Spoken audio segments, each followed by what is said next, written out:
Boa noite aos amigos, aos irmãos. Que nos permita, Jesus, mais hoje experimentarmos a sua paz. Onde iniciamos agradecendo aos companheiros desta casa, aos seus dirigentes, trabalhadores e voluntários pela oportunidade do encontro. Eu não tenho dúvidas de que todos nós que aqui estamos porque desejamos dias melhores. E eu já estou convencido de que os dias melhores que tanto buscamos encontram-se na prática daquilo que propõe Jesus. Desta forma, uma casa que se dedica à disseminação da Boa Nova cumpre um papel fundamental para o bem-estar geral do mundo. Assim fica registrada a minha gratidão a todos aqueles que pertencem a esta instituição. Agradecemos também à comunidade espírita de Tupã, que sempre nos recebe de maneira especial, a União das Sociedades Espíritas, porque da mesma forma executa um trabalho importante, porque se existe uma tarefa difícil é juntar gente. Desta forma, estendemos a nossa gratidão aos espíritos amigos, que são donos de qualquer mérito que essa noite possa trazer ao nosso coração e à nossa vida. Agradecemos de maneira particular ao Valci, que é um amigo de muito tempo, responsável pelas nossas constantes vindas a esta cidade, pelo cuidado que tem com a nossa vinda. Aos companheiros do coral, que contribuíram para a construção do ambiente que agora usufruímos. Então parte Jairo, Jesus e um grupo resumido de pessoas em direção à casa de Jairo. Observe aos amigos que a parábola, a história pertence a Jairo, é dele a passagem. E eles seguem então em direção à casa de Jairo. Porém, à altura do versículo 24 acontece uma interrupção interessante. E simplesmente a expressão começa a ser descrita, a história descrita de uma outra forma. E passa a ser assim: uma certa mulher, sem nenhuma referência, uma certa mulher que sofria de hemorragia há 12 anos, já havia gasto tudo, não melhorando em nada e só piorando, resolveu ir atrás de Jesus, de quem ouviu falar. Atenção aos detalhes, porque usaremos todos. Ela vai até Jesus, a multidão lhe cerca, ela vai por trás, o detalhe é importante, toca as vestes de Jesus e se sente curada. E aí todos os amigos já sabem, as pessoas estão todas ali em volta, e de repente Jesus faz uma pergunta muito interessante, abre aspas, quem me tocou? Fecha aspas. E a pergunta é interessante porque vindo do Cristo que sabia de tudo, assim como sabe até hoje, ele não sabia quem tinha colocado a mão nele. As pessoas à volta começaram a olhar uma para as outras e interrogar de maneira estranha, dizer, mas Jesus, como é que nós vamos saber quem te tocou? Está esse monte de gente aqui, esse vucu, todo mundo te apertando. Vucu não está no evangelho, é que eu faço tradução simultânea. É todo mundo apertando, todo mundo quer colocar a mão, você pergunta quem te tocou? E mais uma vez é necessário voltarmos à íntegra do Evangelho, tal a beleza da expressão de Jesus. Ele diz, abre aspas novamente, alguém me tocou de maneira especial, fecha aspas.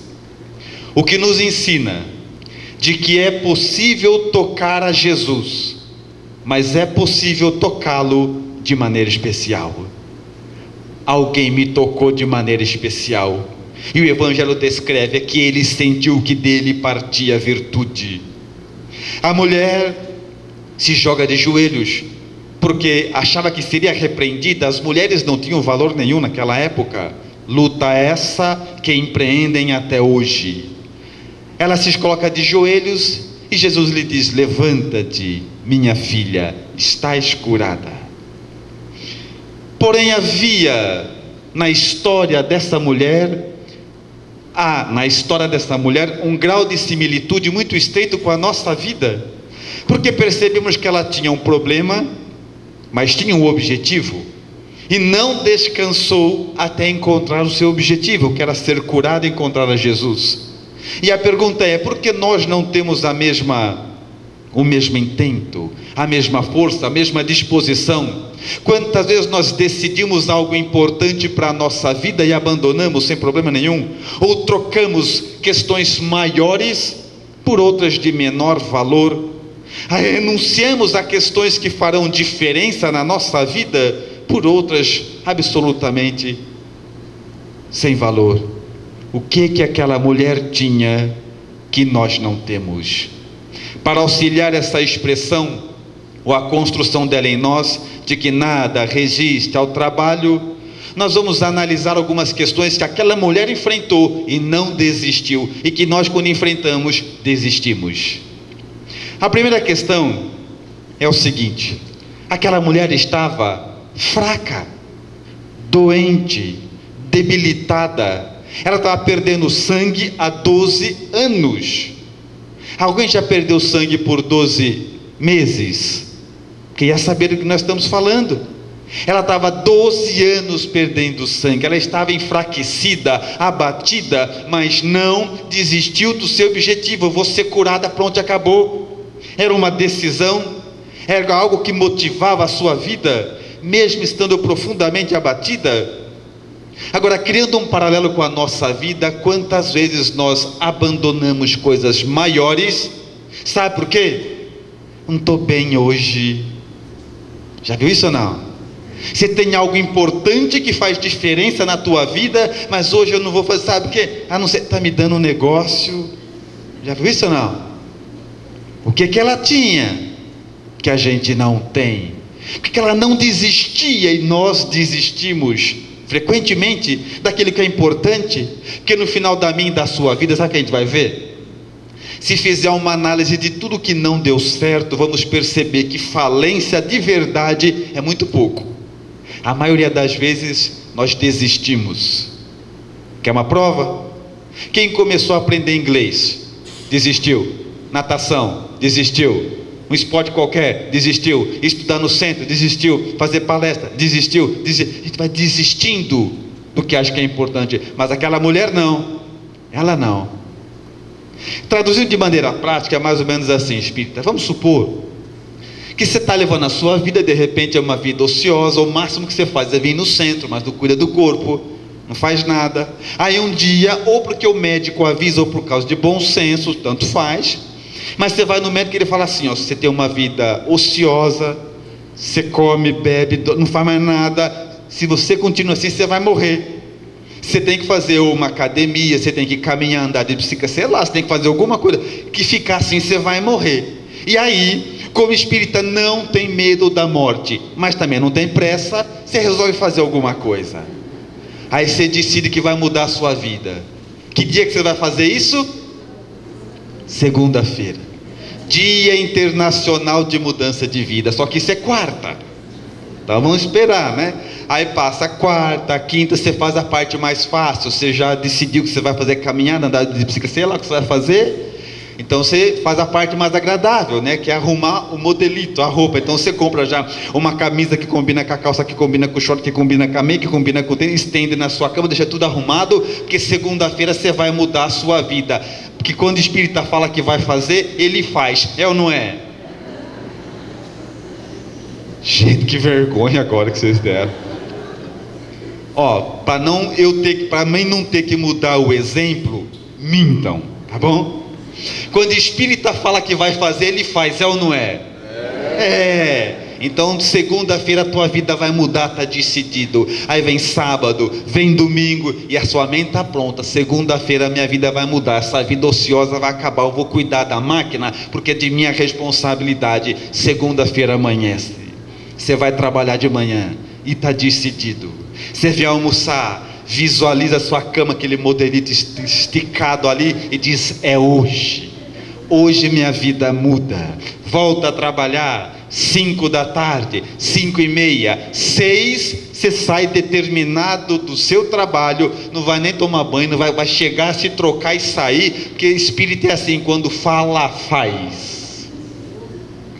Só que no caminho da tua casa, Você que é espírita, estuda muito a influência oculta dos espíritos, como define Allan Kardec, começa a sentir uma leve sugestão das trevas, que diz assim: ninguém é de ferro, depois de um dia desses, você merece descansar, mas você resiste, porque você é espírita, e você conhece o ardil das trevas, e fala: hoje minha vida vai mudar, e você vai para a tua casa decidido, e aquele torpor vai te envolvendo. Na porta da tua casa, o embate aumenta, porque lá na tua casa tem, e não é de hoje, um obsessor absolutamente feroz. Ele percebe a tua presença, e aquele embate mental aumenta. Você vai na sua casa, abre a porta da sala, entra nela, e começa agora mais que nunca aquela guerra mental. O seu obsessor te sugestionando para desistir, para renunciar, e começa aquela luta mental. Esse obsessor que está lá na tua casa, ele atende pelo nome de sofá. Aí começa aquela luta entre você e ele te chama, você resiste àquela luta mental, até que ele, muito ardiloso, consegue te vencer com uma proposta indecente. Ele diz assim, manda a seguinte sugestão mental para você: só 5 minutos. E você, achando que fez as pazes com as trevas, responde: só 5 minutos, hein? E senta. Quando você senta, garras perispirituais partem das espumas do sofá, prendem na tua perna. Quando você percebe que é o engodo, tenta levantar, começa aquela luta desesperada. Você tenta sair, ele não te solta, tenta sair, aquele embate vai por horas, e quando você finalmente consegue se livrar, está passando o Jornal das 11. E a pergunta é o seguinte: por que aquela mulher não desistia do objetivo dela? E nós desistimos. Nós trocamos coisas que vão fazer diferença na nossa vida, porque hoje, não sei, estou sem vontade. É a primeira similitude, mas há uma segunda, que aquela mulher enfrentou e venceu, e nós nem sempre fazemos isso, que é a questão do preconceito. Aquela mulher era mulher que já não tinha valor nenhum naquela época, e doente, piorou. Porque as pessoas doentes naquela época eram consideradas mortas, sem valor, peso social, invisível social, tanto que quando Jesus cura o paralítico, na famosa citação na casa em Cafarnaum, e o paralítico volta a andar, ele olha para Jesus e diz: Senhor, o que faço agora? E Jesus diz: vai e se apresente aos doutores da lei, para que eles te recoloquem no rol das criaturas vivas, porque naquela época doentes eram mortos, não tinham valor nenhum. Ela era mulher e doente, era uma invisível social. Só que sabe o que isso representava para ela? Nada. Ela estava decidida a encontrar Jesus, a encontrar a sua cura. Nada parava aquela mulher. Agora, estabelecendo um grau de relação com a nossa vida, quantas vezes nós trocamos coisas importantes, abrimos mão daquilo que já decidimos que é bom para a nossa vida, desistimos de algo, sabe por quê? Porque você é gorda, ele é careca, ele tem orelha grande, ele é muito baixinho, ele é muito magro, ele é muito alto, e a gente vai sendo envolvido por essas questões medíocres de pessoas perversas, e vamos nos apequenando, renunciando a coisas importantes, porque não estamos no agrado da sociedade. Trocamos o que é de caráter superior, vencido por questões medíocres. Mas aquela mulher não, ela estava decidida, nada tirava ela do seu objetivo. E nós que queremos servir a Jesus, que queremos mudar nossa vida, sejam questões materiais, pouco importa, trocamos coisas maiores por menores. O que ela tinha que a gente não tem? Mas há uma outra questão na vida dela, e que guarda a relação com a nossa vida, algo muito interessante, aliás, que é a questão do tempo. Aquela mulher, ela demorou para encontrar Jesus e a sua cura 12 anos sem desistir. 12 anos porque encontrou. Porque se não encontrasse, talvez o Evangelho falasse que era 15, que era 18, que era 20, que ela não ia desistir. Mas no caso dela, 12 anos sem desistir de curar-se. Tentou tudo até chegar a Jesus. E a pergunta é: e você, espírita? E eu? E nós? Quanto tempo a vida demora para nos tirar do jogo? Quanto tempo a vida demora para nos fazer desistir de algo que nós achamos que é importante? Já viu isso ou não? O cara quer parar com algum vício moral, vício físico, ele fala assim: vou desistir, viu? Já estou tentando há 4 anos e não consigo. 4. Aquela mulher foi 12. Lembrando ainda que quantos anos você tem? 40, 50, 80, 70. Você só nasceu para mudar até o último dia.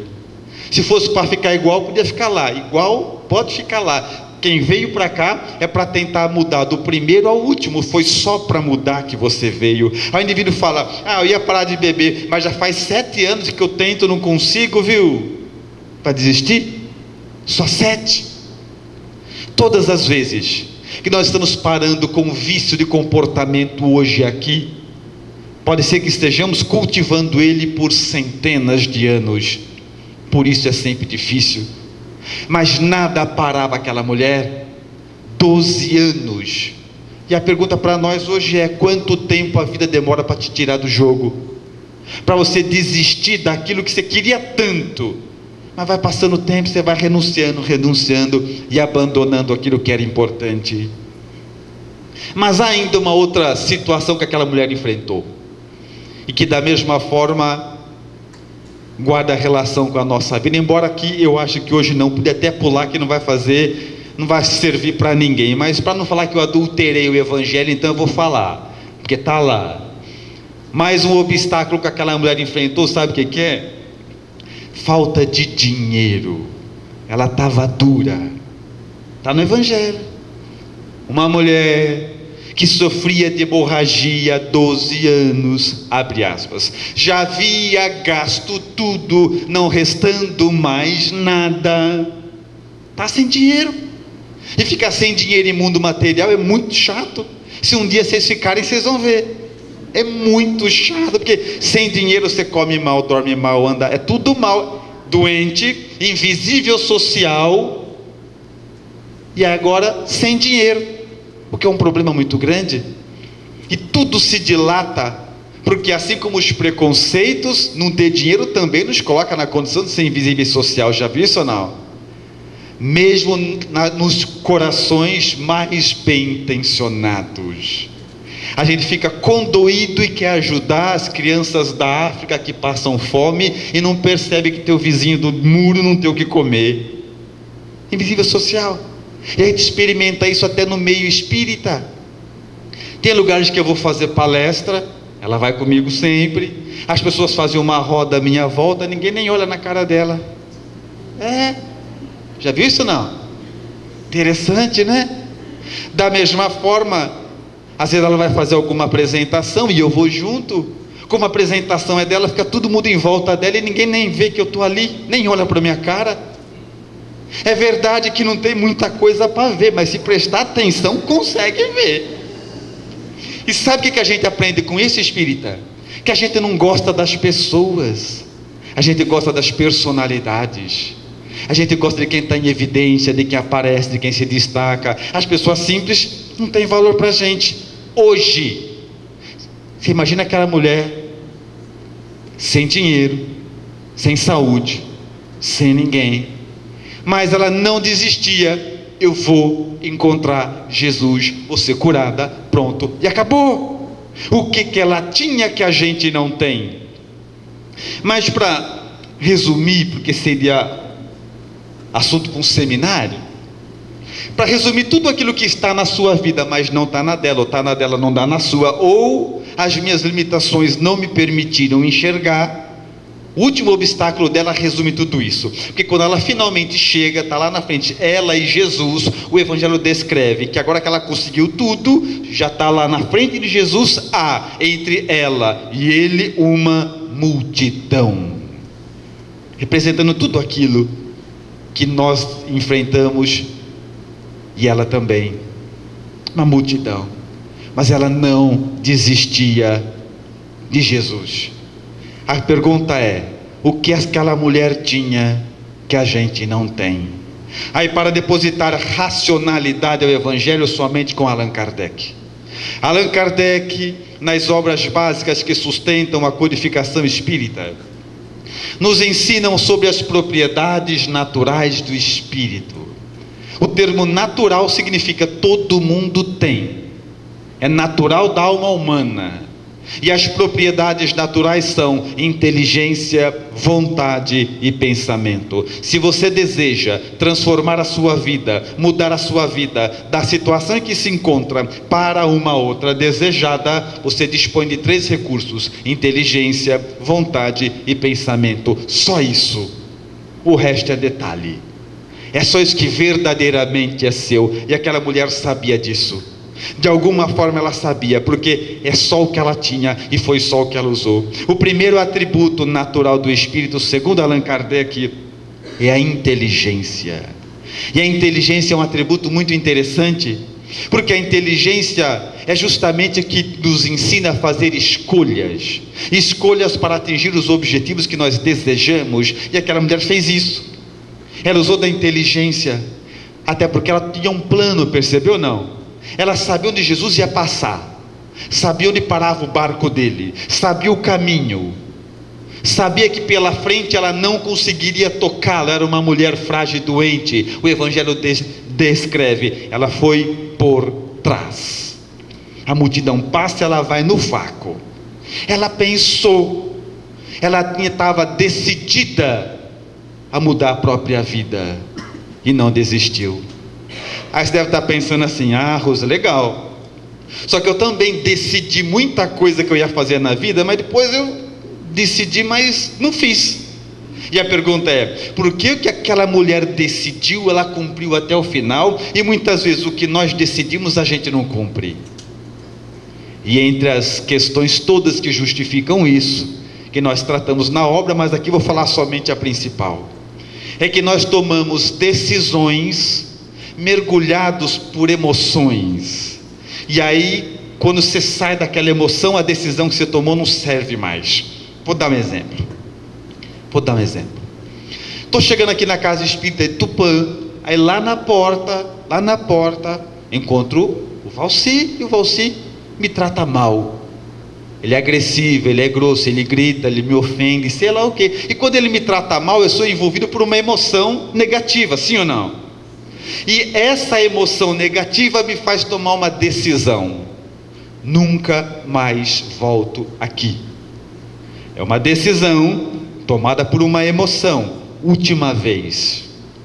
Eu venho, faço a palestra, vou embora e a decisão está tomada, foi a última vez. Vou para casa, durmo, no dia seguinte acordo, aquela emoção diminuiu. Eu já começo a pensar assim: bom, mas acho que ele não estava bem, né? Porque ele não é assim. Não é assim, né? Por quê? Não faz sentido, né? Passam mais alguns dias, aquela emoção diminui, eu saio daquela emoção, já começo a pensar: não vou mais lá. Um me tratou mal, tem um monte de gente por causa de não vou mais lá. Aquela decisão que eu tomei só serve para aquela emoção. Saiu da emoção, a decisão não perde sentido. Então a questão é, espírita, você quer tomar uma decisão na sua vida e cumprir? A inteligência precisa de paz para se manifestar. Não tome decisões importantes na tua vida mergulhado em grandes emoções, nem emoções tristes, nem quando você está feliz demais, que também entorpece a inteligência. Os dois extremos nos tiram a razão. Vou dar um exemplo. Espírita, você faz um churrasco na sua casa, o churrasco começa às 10 da manhã, é 11h30 da noite, você já apagou as luzes, foi todo mundo embora, já comeram e beberam tudo, não tem mais nada, está aquela última mesa que não vai embora. Já viu? Não, aconteceu já não. Aquela última mesa que não vai, é 10h30, come 10 da manhã, 11h30 da noite, você já fez, já pôs vassoura atrás da porta, jogou sal e nada. Não tem mal o que comer, o que beber, aquela última mesa não vai embora. E só ficou gente boa, é genro, cunhado, só tá tudo ali, tudo, não é? Qual que é o assunto? Formação das galáxias, né? Começa a filosofar, né? Aqueles planos de mudar de vida, porque agora nós vamos ganhar dinheiro, vamos sair daqueles planos mirabolantes, sensacional. Dormem 1 hora e acordam 2 dias depois, lembram dos planos, das decisões que fizeram lá na mesa, e ele pensa: que vergonha, gente, que ridículo. Porque sai daquela emoção, aquela decisão só serve para aquela emoção, acabou a emoção, a decisão não serve. Conclusão espírita: quer pensar sobre a tua vida, encontrar caminhos que te coloquem numa outra condição? Faça. Quer tomar decisão para a tua vida? Toma, mas faça isso quando você estiver em paz, nem para baixo, nem depressivo, angustiado e triste, nem em êxtase, porque a inteligência precisa de paz para se manifestar. Já viram a expressão? Paz aos homens de boa vontade, porque os homens de boa vontade sem paz não produzem nada. Então reflete na tua vida, pensa na tua vida, faça planos para a tua vida, seja claro onde você quer chegar, mudar e ser, mas não faça isso em momentos de grande emoção, e assim vai entender de que nada resiste ao trabalho. É o primeiro item. Mas a segunda propriedade do Espírito, ou a segunda ferramenta de que dispomos para transformar a realidade posta à nossa volta, é a vontade. E a vontade é uma propriedade muito perigosa.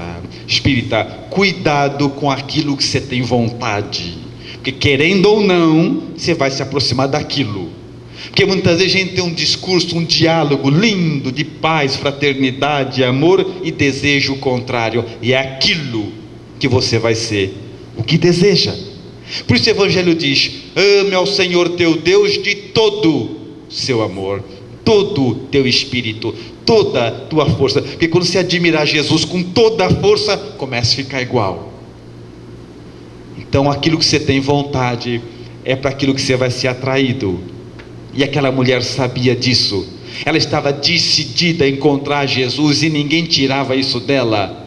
Vontade. Leon Denis, com sua propriedade de mestre, numa obra intitulada Os Problemas do Ser, do Destino e da Dor, onde ali existe um capítulo especial, Potencialidades da Alma, cunhou acerca da vontade uma definição. Ele diz: a vontade, o uso persistente desta faculdade, permitir-nos-á modificar toda a nossa natureza, vencer a matéria, a doença e a morte. O uso persistente da vontade é quando você olha para você e diz: agora chega, está decidido, eu vou mudar e pronto. A partir de hoje eu vou ser o melhor marido que eu puder, a melhor esposa, o melhor irmão, o melhor funcionário, o melhor patrão. Está decidido, eu vou mudar e pronto.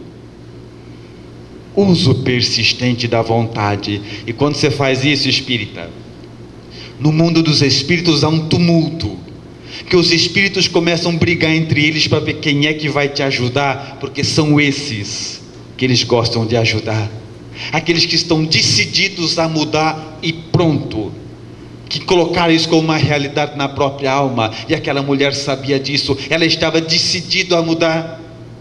Porque vocês já imaginaram essa mulher contando para a família dela o plano dela? Imaginaram ou não? Porque família é um negócio muito legal, é ou não é?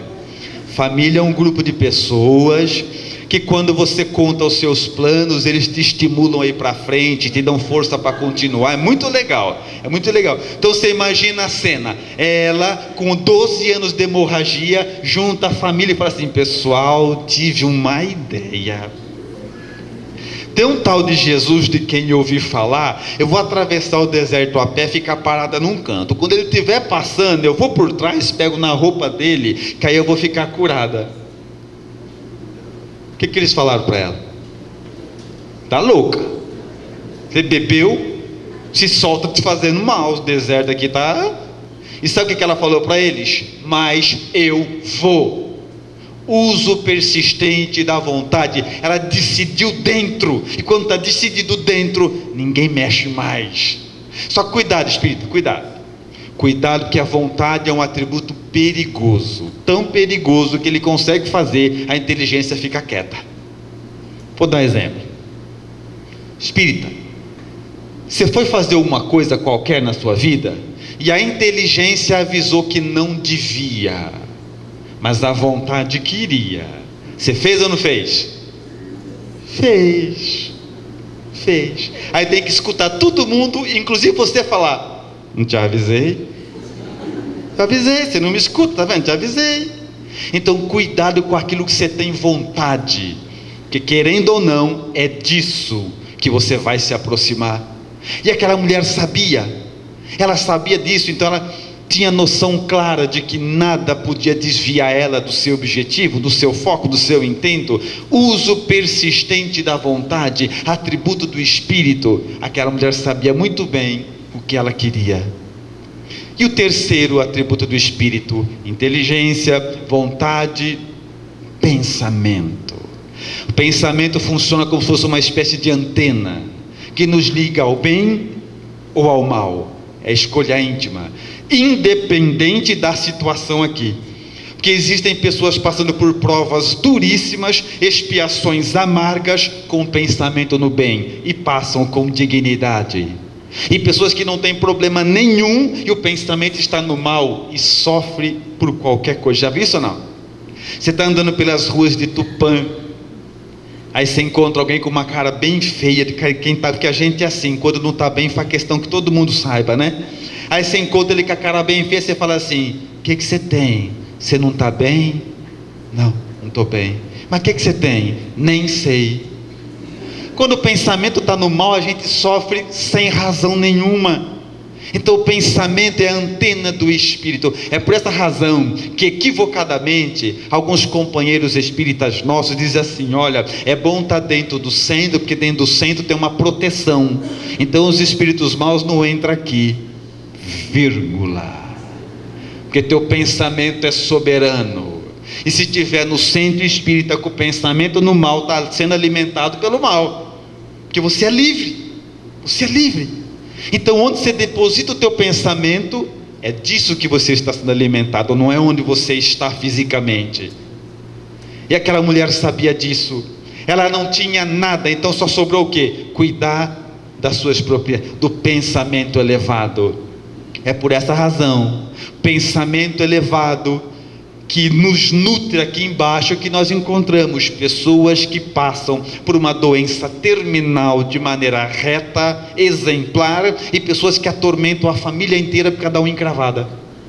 É assim, é onde depositamos o nosso mundo mental, e isso é determinante na nossa vida. Vou dar um exemplo, espírito,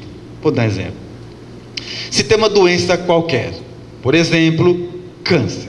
Você tem um câncer há 10 anos e não sabe.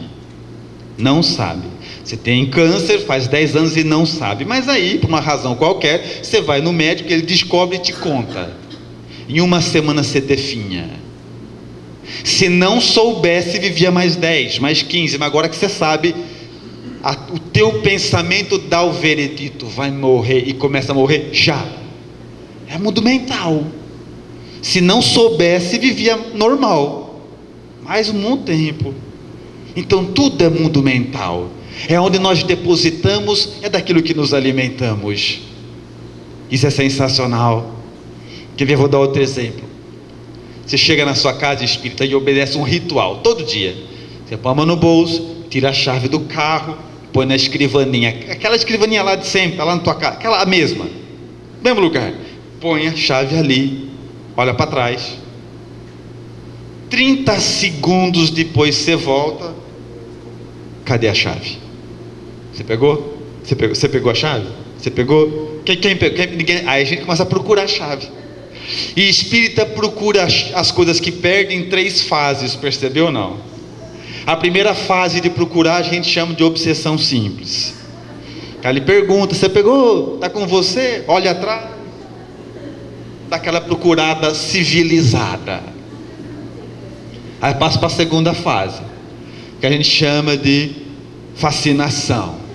Nessa fase você começa a procurar o que você perdeu, onde você já sabe que não está. Aí você procura na piscina, micro-ondas, no forno, você sabe que não está mais, vai que, né? Você sabe, aí você procura, não achou. Aí você passa para a terceira fase, subjugação. É coisa linda de ver. Aí você quebra copo, bate porta, chuta o cachorro, bate no carro, quebra a mesa, derruba o armário, joga louça no chão, destrói sua casa. Quem mora com você foge de medo, né? E é aquele coisa, destrói sua casa. Tem que chamar um pedreiro para arrumar no dia seguinte. E não acha a chave. Vencido pelas circunstâncias, você sai a pé. Babando de raiva, sai a pé. Essa fase é interessante porque mostra um lado nosso muito legal, que a gente é meio Ferrari, vai de mundos evoluídos para a caverna em 3 segundos, já viu isso não, né? Aí você vai andar para a rua a pé, não achou a chave, e vai encontrando as pessoas, e cada um que você encontra, você conta a sua desgraça, que a gente, se tem um passatempo que a gente adora, é contar a desgraça. Aí você conta para um, conta para o outro, conta para o outro. Cada um que você conta, se alivia um pouco, né? Você alivia um pouco. Aí você conta para o quarto. Aquele primeiro que você contou está passando, você pega de novo, conta de novo. Ninguém mandou passar. E cada vez que você conta, você vai aliviando, vai saindo daquela vibração. Depois que você contou para 15, você já está contando, achando graça do seu ridículo. Aí fez o que tinha que fazer, volta para casa a pé, mas com a mente leve, que já espaireceu. Chega na sua casa, olha na escrivaninha, o que está lá? A chave. A pergunta é a seguinte, espírita: a gente acredita que quem não nos deixa ver o óbvio é o pensamento perturbado, sim ou não? Não, alguém que pôs, não estava aqui. Vocês esperaram eu sair para vir colocar, gente, como vocês são ruins. Vocês viram procurando, vocês esperaram eu sair para pôr, não estava aqui. É assim. Está com o pensamento perturbado? Ninguém consegue, nem os bons espíritos conseguem te ajudar, porque nós não vemos o óbvio. Alguém te conta uma coisa, você entende outra, não tem jeito. É por essa razão, que você vem no centro há 20 anos, e faz 20 anos que você convida a sua vizinha para vir, e ela não vem. Não vem. Você vem, ela não vem, 20 anos. Aí acontece uma desgraça qualquer na vida dela, porque a gente é motivado por isso. Aí ela fala, aí você convida, hoje eu vou. Você vem há 20 anos, a tua vizinha, hoje é a primeira vez. Ela vem, assiste a palestra comum ali do dia a dia, vai para a casa dela e transforma toda a vida dela, mais do que você que vem há 20 anos. Fala, gente, mas como que pode, cara? Ela parou com um monte de coisa que eu não parei. Eu venho há 20 anos, ela veio uma só. Dependendo da situação, dá até uma raiva, né? Não devia ter trazido, né? Eu falo, gente, não é possível esse negócio. Faz 20 anos que eu venho no mútuo, eu trouxe ela uma vez, só ela já mudou. Sabe o que é isso? Pensamento em paz. Enxerga e entende mais do que a maioria vê e enxerga. E tudo é mundo mental. Tudo é mundo mental. É por essa razão que toda essa expressão, tudo que nós falamos até agora, se pautou no pensamento em paz daquela mulher, mesmo com problemas. Observem a parábola atentamente. Uma mulher que sofria de hemorragia há 12 anos, já havia gasto tudo, não rezando mais nada, resolveu ir atrás de Jesus, abre aspas, de quem ouviu falar, fecha aspas. Tudo isso, e não é que ela frequentava o centro, não é que ela ela só ouviu falar. Alguém está, tem um tal de Jesus aí, está curando o pessoal. Ela ouviu e falou, já sei o que fazer. Pensamento em paz, entendeu rápido, já sei o que fazer. Vou procurar Jesus, é Ele. Tudo isso porque ela só ouviu falar. E a gente? Venha no centro, segunda, venha no centro, terça, venha no centro, quarta, quinta vai no centro da concorrência, vai que lá o pasto é mais forte, né? Sexta vai no asilo, né? Vê a semana inteira e fica assim: Senhor, o que é para mim fazer que eu não sei? O que queres que eu faça? Aí uma mulher que ouviu falar de Jesus, já sei o que fazer, só de ouvir falar. O que é isso? Pensamento sintonizado do bem. Vê, ouve e compreende muito além do que a maioria vê, ouve e compreende. É pautado por isso, pelas ferramentas, pelas propriedades naturais do Espírito, é que nós afirmamos de que nada resiste ao trabalho. Eu não conheço você, nem ele, mas uma coisa eu sei: independente das adversidades, das lutas, das angústias, das dores que estejam enfrentando, nada resiste ao trabalho, nada resiste a uma alma decidida a progredir, a vencer, a ser melhor, caminhar à frente. É aí que está a inteligência soberana de Deus. São esses que os Espíritos querem ajudar, aqueles que arregaçam as mangas e pelas próprias forças estão dispostos a construir na própria vida uma vida melhor, que estão dispostos a construir um mundo melhor para todos, onde maior será aquele que mais servir. Pela atenção com que me ouviram, muito obrigado, senhores.